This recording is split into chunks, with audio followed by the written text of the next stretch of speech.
नमस्कार, मैं Nancy Rawat the Bharat में आपका स्वागत है। पेश आज के मुख्य समाचार। आतंकियों के खिलाफ जारी ऑपरेशन के बीच आज रक्षा मंत्री राजनाथ सिंह जाएंगे रजौरी। कश्मीर पर बिलावल भुट्टो को करारा जवाब, जयशंकर का बयान, बोले 370 हुआ इतिहास। एशिया में नाटो की दस्तक, इंडो पैसिफिक में चीन रूस की बढ़ेगी मुश्किलें। द केरला स्टोरी की बॉक्स ऑफिस पर ओपनिंग रही शानदार। अब खबर विस्तार से।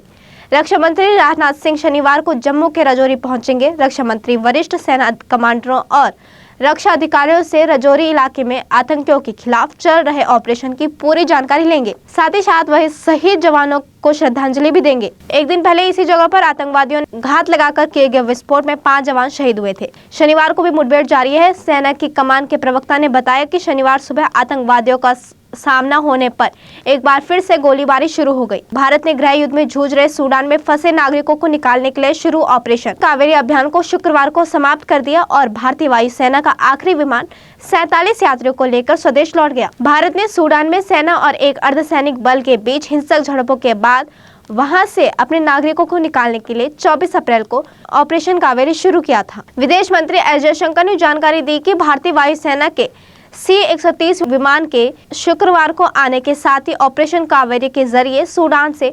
3,862 लोगों को निकाला जा चुका है। जयशंकर ने कहा कि सूडान की सीमा से लगे देशों के जरिए 86 भारतीयों को लाया गया। उन्होंने सूडान से लाए गए भारतीयों की मेजबानी और निकासी प्रक्रिया में मदद के लिए सऊदी अरब का भी आभार व्यक्त किया है। पाकिस्तान के विदेश मंत्री बिलावल भुट्टो 2 दिन तक भारत की जमीन पर रहने के बाद वापस अपने देश लौट गए हैं। बिलावल भुट्टो गोवा में संघाई सहयोग संगठन के विदेश मंत्रियों की बैठक में शामिल होने आए थे, लेकिन जैसा कि पाकिस्तान की आदत है, वे यहाँ भी कश्मीर का राग छेड़ना नहीं भूले। बिलावल ने एक इंटरव्यू में आर्टिकल 370 का भी जिक्र किया और भारत के विदेश मंत्री एस जयशंकर से मुलाकात न होने के पीछे इसे वजह बताया।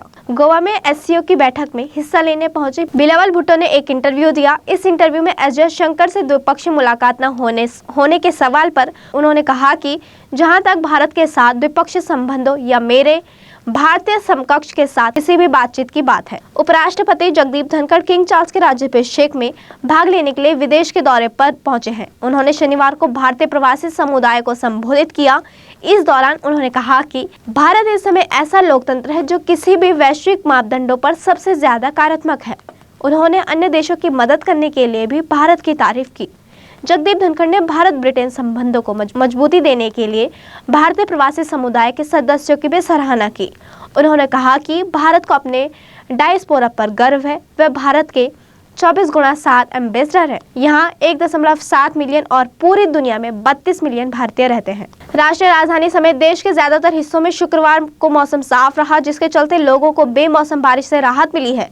हालांकि मौसम विभाग से मिली जानकारी के मुताबिक एक बार फिर बारिश का दौर शनिवार से शुरू हो सकता है। मौसम विभाग की माने तो दिल्ली में बिजली गरजने के साथ बारिश की संभावना है। वहीं 11 मई तक राष्ट्रीय राजधानी में अधिकतम तापमान 38 डिग्री सेल्सियस रहने का अनुमान है। मौसम विभाग से मिली जानकारी के मुताबिक देश में पिछले हफ्ते हुई बारिश की वजह से मौसम सुहावना बना हुआ है। पूर्वी DR कांगो से दक्षिण कीवू प्रांत में भारी बारिश की वजह से आई बाढ़ के कारण 170 से अधिक लोगों की मौत हो गई। इस बात की जानकारी कीवू प्रांत के अधिकारियों ने शुक्रवार को दी थी। इस मूसलाधार बारिश की वजह से कीवू प्रांत के पड़ोस में स्थित खांडा में भी दर्जनों लोगों की मौत हो गई। वहीं दक्षिण कीवू के गवर्नर थियो नगवा विजय ने कहा कि कालही क्षेत्र के कीवू झील और रवांडन सीमा के पास दर्जनों लोग लापता हो गए हैं। कीवू प्रांत में आई बाढ़ की वजह से सैकड़ों लोग भी बेघर हो गए। स्थानीय प्रशासन के अनुसार भारी बारिश से नदियों के तट कट गए, जिससे कई गांव जलमग्न भी हुए। अब वक्त एक छोटे से ब्रेक का, फिर लौटेंगे। हमारा इसमें बहती ज्ञान की गंगा है, इसमें रहती प्रेम की यमुना है, सिद्धांतों का उच्च हिमालय है, भक्ति सिखाता एक तिरंगा है। गुरुकुल जैसा प्यारा ये ITM हमारा, सच्चे सपनों सा प्यारा ये ITM हमारा, ITM हमारा, ये इंस्टीट्यूट हमारा, सच्चे सपनों सा प्यारा ये ITM हमारा, ITM हमारा, ये इंस्टीट्यूट हमारा, सच्चे सपनों सा प्यारा ये ITM हमारा। ब्रेक के बाद एक बार फिर से खबरों में आपका स्वागत है। रूस के साथ जारी जंग के बीच यूक्रेन को इजराइल का साथ मिलने जा रहा है। इससे यूक्रेन रूस के सामने मजबूत स्थिति में संघर्ष जारी रख पाएगा। दरअसल इस बात की पुष्टि खुद इजराइल में यूक्रेन के राजदूत ने की है। इजराइल में यूक्रेन के राजदूत येवजेनी कोर्निचक के मुताबिक कीव में इजरायली मिसाइल डिफेंस सिस्टम का परीक्षण चल रहा है। इसे 2 महीने के अंदर एक्टिव किया जाएगा। राजदूत कोर्निचक ने कहा कि यूक्रेन के रडार से मिले डेटा से लेस सिस्टम का अब राजधानी में परीक्षण किया जा रहा है। डिफेंस पोस्ट की एक रिपोर्ट के मुताबिक यह 2 early air attack warning system है। अमेरिका के नेतृत्व वाले सैन्य संगठन नाटो जापान के टोक्यो में एक संघर्ष कार्यालय खोलने की योजना बना रहा है। यह एशिया में नाटो के अपनी राह का पहला कार्यालय होगा। यह स्टेशन नाटो को जापान, दक्षिण कोरिया, ऑस्ट्रेलिया और न्यूजीलैंड जैसे प्रमुख भागीदार देशों के साथ समय समय पर परामर्श करने में सुविधा प्रदान करेगा। इन सभी देशों को चीन और रूस की बढ़ती ताकत से खतरा है। ऐसे में अमेरिका के करीबी समझे जाने वाले ये चारों देश इंडो पैसिफिक की चुनौतियों को नाटो के साथ मिलकर सामना कर पाएंगे। नाटो और जापान 11 और 12 जुलाई को लिथुआनिया के विलियन्स में नाटो शिखर सम्मेलन से पहले एक व्यक्तिगत भागीदार कार्यक्रम में भी हस्ताक्षर करने वाले हैं।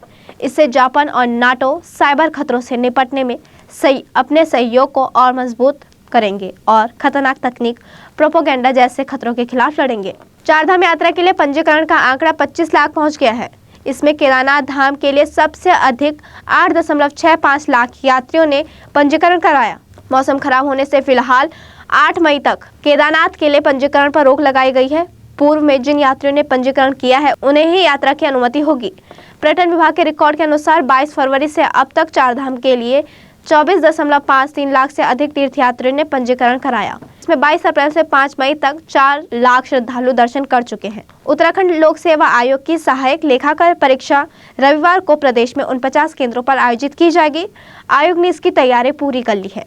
परीक्षा के लिए देहरादून में सर्वाधिक 16 केंद्र बनाए गए हैं। आयोग के सचिव गिरधारी सिंह रावत ने बताया कि परीक्षा की तैयारियां पूरी कर ली गई। उन्होंने बताया कि सभी केंद्रों पर कड़ी सुरक्षा व्यवस्था भी रहेगी। तमाम विवादों में फंसी द केरला स्टोरी 5 मई यानी कल सिनेमाघरों में रिलीज हुई थी। फिल्म की रिलीज से पहले ही काफी बवाल भी हो रहा था और कई राजनीतिक पार्टियों ने विरोध करते हुए फिल्म को बैन करने की मांग की थी। वहीं अब द केरला स्टोरी सिनेमाघरों में पहुंची है तो फिल्म को ऑडियंस का शानदार रिस्पॉन्स मिला और इसकी ओपनिंग भी अच्छी रही। रिपोर्ट के मुताबिक द केरला स्टोरी ने अपनी रिलीज के पहले दिन बॉक्स ऑफिस पर 7.5 करोड़ का कारोबार किया है। इंडियन प्रीमियर लीग के 16वें सीजन में शुक्रवार को राजस्थान रॉयल्स की टक्कर गुजरात टाइटंस के साथ देखने को मिली। इस मुकाबले में राजस्थान को हार का सामना करना पड़ा। राजस्थान रॉयल्स के हार के साथ ही प्लेऑफ की रेस बेहद ही रोमांचक हो गई। इतना ही नहीं, रॉयल चैलेंजर्स बेंगलुरु के अलावा टूर्नामेंट में बेहद खराब शुरुआत करने वाली मुंबई इंडियंस के पास भी टॉप 4 में जगह बनाने का मौका है। दरअसल गुजरात टाइटंस ने 10 मैचों में 14 पॉइंट हासिल करके नंबर 1 की पोजीशन को अपने पास बरकरार रखा है। इसी के साथ आज के समाचार समाप्त हुए। धन्यवाद।